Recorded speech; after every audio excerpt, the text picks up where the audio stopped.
First of all, welcome to the channel and thank you for stopping by. Welcome to day one of the Aim Expo here in Las Vegas. I am here at the Nelson Rig booth, but more importantly, I am here at Kyle Bradshaw's KTM. Kyle is busy working the show right now, so I'm gonna get around to doing some videos, but first, I'm gonna steal Kyle's luggage because I really like the new for 2025 bags. And if Kyle's not here, I might as well make off with these. So let's steal Kyle's bags and then take a look at the show floor. Well, it was quite a bit getting here. I was out until midnight last night, and because I'm East Coast and I'm in Vegas now, I had a work call at 5:05 a.m.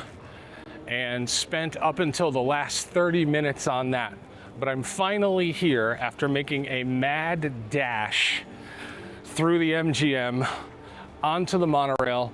I finally got here to the Aim Expo and it looks great.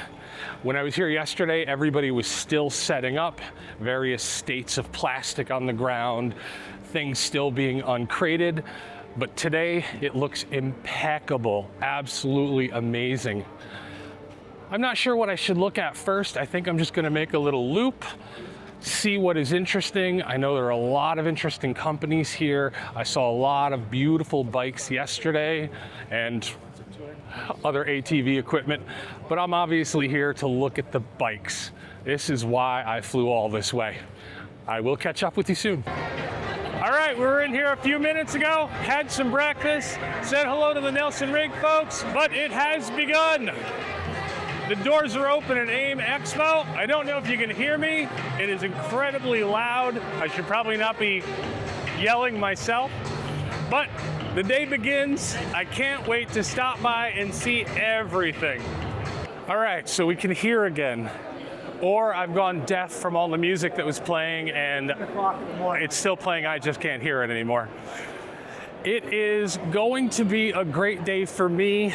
I'm not very good at YouTube, so I don't know if it's going to be a great day for you, but there are so many bikes here. There are so many products I've never seen, and I'm very much looking forward to it.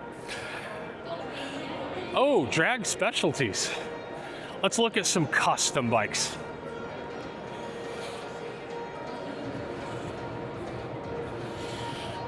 That is a pretty bike.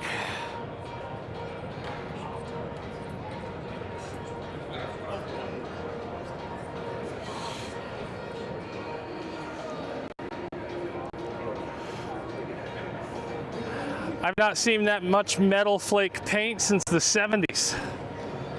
Gorgeous.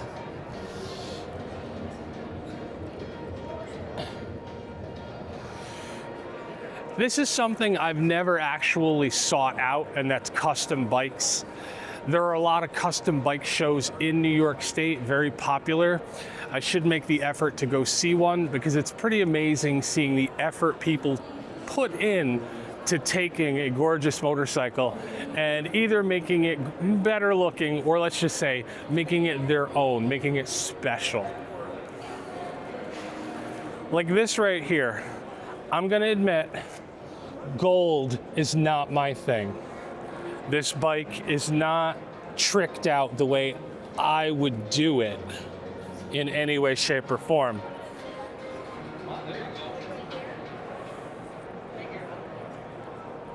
However, I totally respect that someone had the artistry to do it to the bike. Now, if you'd made it chrome, I think we could have come to an accommodation here. But the detail here, just tasteful touches, just accented the entire bike.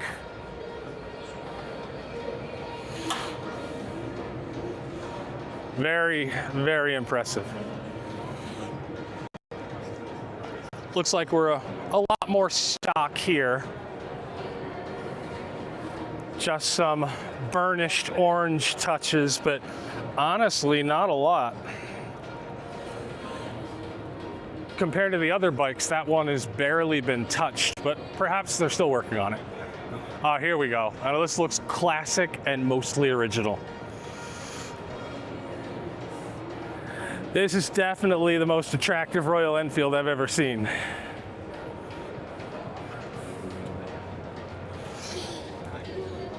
That looks like you're about to go flat track racing. All right, drag specialties. That is some pretty interesting custom bikes. Now, if there's one thing we know is already happening in the industry, that is Asia has come and they've brought the bikes. Every year, we see more and more bikes out of Asia, and we're especially starting to see more bikes out of Asia in the adventure category. They're bringing them here for a reason. We want adventure bikes, and perhaps an unpopular opinion, we want smaller adventure bikes. The Japanese are not providing those bikes, and China is seeing this opportunity, and they are bringing bikes to North America that are going to meet our wants and needs. I'm not sure what you feel about Chinese bikes, but there's no escaping it. If you're shopping for a bike today, you're gonna run across a Chinese bike. And if you're shopping for a bike in 5 years, I'd hazard to guess half of those bikes will be either produced in China or straight up from Chinese manufacturers. And thankfully, that quality is getting better every single year.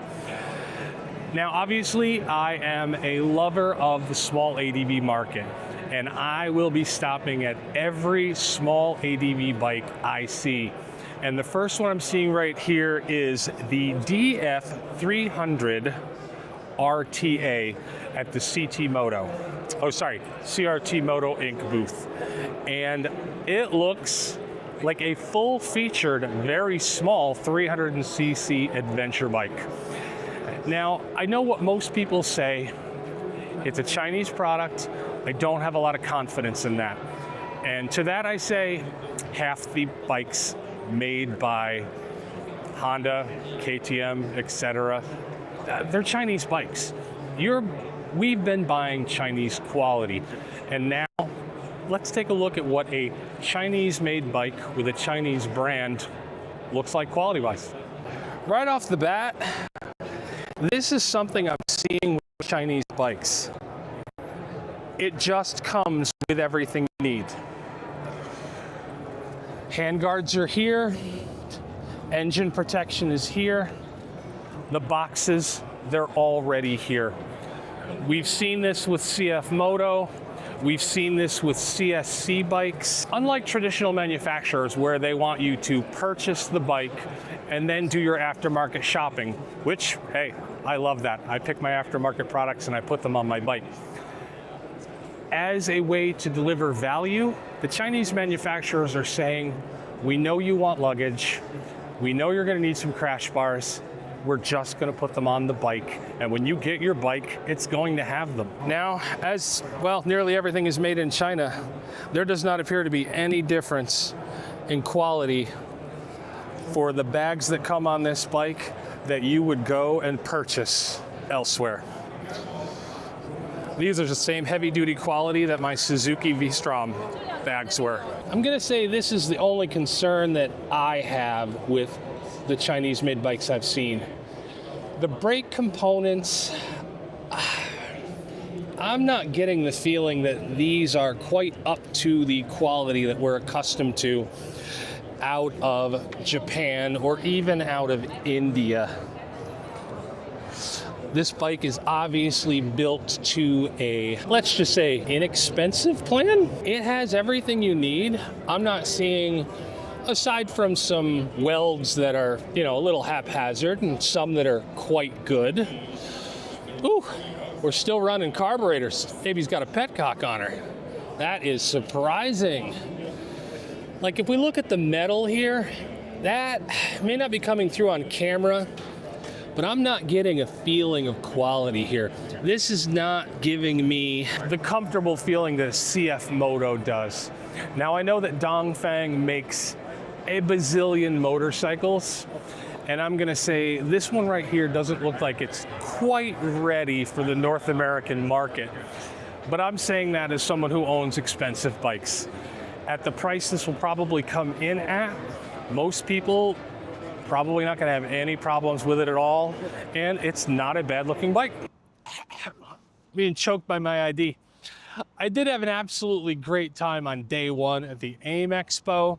If I had to take one thing away from it, is every single exhibitor is friendly and helpful and wants to tell you about their product. If there's a second thing to take away, is that if you do not produce your motorcycle in China, you got a world of hurt coming for you, because I was shocked at the number of Chinese bikes. I was shocked at the quality of the Chinese bikes, and I was shocked at the number of resellers of those Chinese bikes that were here today. We are experiencing the 70s for vehicles all over again. Manufacturing is going in one way. And that way is not North America, and that way is not Europe. I mean, if cars taught us anything, that's nothing to be afraid of. The quality is coming up, the choices are increasing, and I think that's just gonna be the market. All right, I had a really great day. I don't know what I'll do with the footage. I am here to see new things, and I plan to talk about them at length in the future, but I do want to put out some things every day, and this will be part of that. If you stuck around, I appreciate it, and take care.